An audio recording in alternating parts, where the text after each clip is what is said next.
गर्जा Maharashtra news सदैव आपल्यासोबत। नमस्कार, गर्जा महाराष्ट्र न्यूज मध्ये मी पूजा पठारे आपल्या सर्वांचं मनपूर्वक स्वागत करते। सुरुवात करूया आजच्या हेडलाईन्सने। देशातील बँकांनी बड्या भांडवलदारांना जास्तीचा कर्ज पुरवठा करण्यापेक्षा देशातल्या गरीब शेतकऱ्यांना कर्ज पुरवठा करावा, पंतप्रधान नरेंद्र मोदींनी केले आवाहन।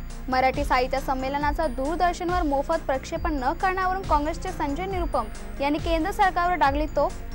साहित्य संमेलनाचं वावड का असा सवाल त्यांनी केला उपस्थित। आणि चंद्रपूर जिल्ह्यात 1 एप्रिल पासून लागू करण्यात आलेला दारूबंदीचा निर्णय फोल ठरण्याची शक्यता। अवैध विक्रीसाठी जमा करण्यात आलेला दारूसाठा जप्त। गर्जा महाराष्ट्र न्यूज सदैव आपल्यासोबत। आता पाहूया सविस्तर वृत्त। पंतप्रधान नरेंद्र मोदी यांनी आज नवीन आवाहन केले। देशातील बँकांनी बड्या भांडवलदारांना जास्तीचा कर्ज पुरवठा करण्यापेक्षा देशातल्या गरीब शेतकऱ्यांना कर्ज पुरवठा करावा। एवढंच नाही तर गरिबांना दिलेली छोटी कर्जे बुडत नसतात, बड्या भांडवलदारांची मोठी कर्जे बुडण्याचा धोका जास्त असतो, असंही मोदींनी स्पष्ट केलंय। भारतातील गरीब शेतकऱ्यांना दिलेली कर्ज कधीही बुडत नाही। बँकांनी गरीब शेतकऱ्यांसाठी आपले दरवाजे कायम खुले ठेवले पाहिजे। बँकांकडून पुरेसा कर्ज पुरवठा न झाल्यामुळे शेतकरी खाजगी सावकाराकडे जातात। तिथल्या पठाणी व्याजामुळे त्यांच्यावर आत्महत्या करण्याची वेळ येते, असं सांगून पंतप्रधान मोदी म्हणाले की जेव्हा एखादा शेतकरी कर्जबाजारी होऊन आत्महत्या करतो तेव्हा आपल्यालाही वेदना झाल्या पाहिजे, तरच आपल्याला त्यांच्या वेदना समजतील। मराठी साहित्य संमेलनाचं दूरदर्शनवर मोफत प्रक्षेपण न करण्यावरून मुंबई काँग्रेसचे अध्यक्ष संजय निरुपम यांनी केंद्र सरकारवर तोफ डागली। साहित्य संमेलनाचं वावड का असा सवाल त्यांनी उपस्थित केलाय। विजयादशमीला सरसंघचालक मोहन भागवत यांचं भाषण मोफत प्रक्षेपित केलं। साहित्य संमेलनाच्या प्रक्षेपणाबाबत निरुपम यांनी केंद्रीय माहिती प्रसारण मंत्री अरुण जेटली यांना पत्र पाठवले। सह्याद्री वाहिनीवरून घुमानमध्ये रंगणाऱ्या साहित्य संमेलनाचं मोफत प्रक्षेपण करण्यात यावं अशी मागणी या पत्राद्वारे निरुपम यांनी केली आहे। चंद्रपूर जिल्ह्यात 1 एप्रिल पासून लागू करण्यात आलेला दारूबंदीचा निर्णय फोल ठरणार की काय अशी शक्यता निर्माण झाली। चंद्रपूरमध्ये अवैध विक्रीसाठी जमा करण्यात आलेला दारूसाठा जप्त करण्यात आलाय। पोलिसांनी विशेष भरारी पथक तयार करून दारूसाठा जप्त करण्याच्या कारवाईला सुरुवात केली। गेल्या 2 दिवसात पोलिसांनी विविध ठिकाणी टाकलेल्या छाप्यांमध्ये आतापर्यंत 4,05,000ची दारू जप्त करण्यात आली। चंद्रपूर, घुग्गोस, भद्रावती, विसापूर, मूल, सावली यांसारख्या विविध भागात छापे टाकण्यात आले। अवैध दारू विक्रीच्या तब्बल 29 गुन्ह्यांची नोंद करण्यात आली, तर 25 जणांना ताब्यात घेण्यात आले। अवैध दारू जप्तीची मोठी कारवाई चंद्रपूर शहरातील मेजर गेट परिसरात करण्यात आली। कारवाईत एका महिलेकडे असलेल्या दारूच्या 55 पेट्या जप्त करण्यात आल्या। या दारूसाठ्याची किंमत 1.5 लाख रुपये असल्याची माहिती पोलिसांनी दिली आहे। एवढ्या संकुचित मनोवृत्तीची लोकांवर वक्तव्यावर काहीही बोलणं माझ्यासाठी कठीण आहे, असे सांगत सोनिया गांधी यांनी गिरिराज सिंह यांच्या वक्तव्यावर प्रतिक्रिया दिली आहे।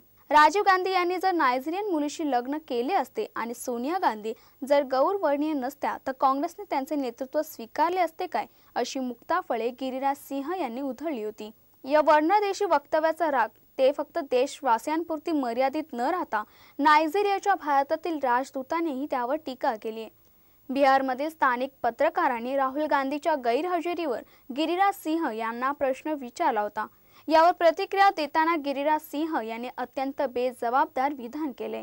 गिरिराज सिंह यांच्या टीकेचा सूर महिलेच्या रंगावर आधारित होता। सोनिया गांधी या गोऱ्या असल्याने त्यांना काँग्रेसने अध्यक्ष म्हणून स्वीकारले, असे गिरिराज सिंह यांचे म्हणणे होते।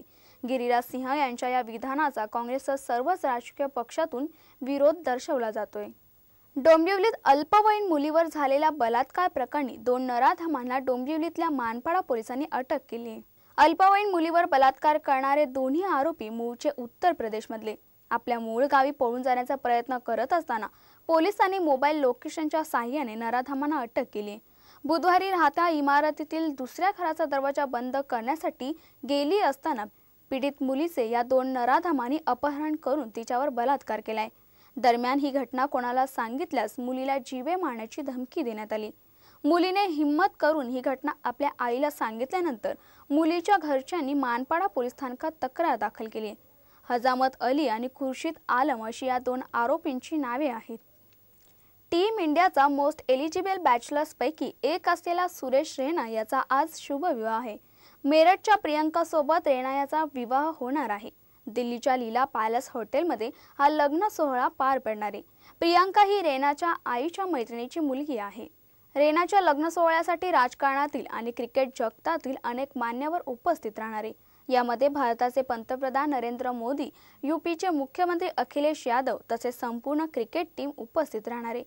प्रियांकानं बीटेकचं शिक्षण घेतलं असून ती नेदरलँडमध्ये नोकरी करते। लग्नानंतर प्रियांका भारतात स्थायिक होणार असल्याचं समजतंय। रेनाचं लग्न होणार आहे या बातमीने देशातील लाखो तरुणींची निराशा झाली, पण रेनाला आणि त्याच्या होणाऱ्या भावी पत्नीला देशातील सर्व लोकांनी खूप शुभेच्छा दिल्या आहेत। जाता जाता पाहूयात आजच्या हेडलाईन्स। देशातील बँकांनी बड्या भांडवलदारांना जास्तीचा कर्ज पुरवठा करण्यापेक्षा देशातल्या गरीब शेतकऱ्यांना कर्ज पुरवठा करावा, पंतप्रधान नरेंद्र मोदींनी केले आवाहन। मराठी साहित्य संमेलनाचा दूरदर्शनवर मोफत प्रक्षेपण न करण्यावरून काँग्रेसचे संजय निरुपम यांनी केंद्र सरकारवर डागली तोफ। साहित्य संमेलनाचं वावडं का असा सवाल त्यांनी केला उपस्थित। आणि चंद्रपूर जिल्ह्यात 1 एप्रिल पासून लागू करण्यात आलेला दारूबंदीचा निर्णय फोल ठरण्याची शक्यता। अवैध विक्रीसाठी जमा करण्यात आलेला दारूसाठा जप्त। तुर्तास वेळ झाली आहे इथेच थांबण्याची। तुम्ही कुठेही जाऊ नका, पाहता गरजा महाराष्ट्र न्यूज, सदैव आपल्यासोबत।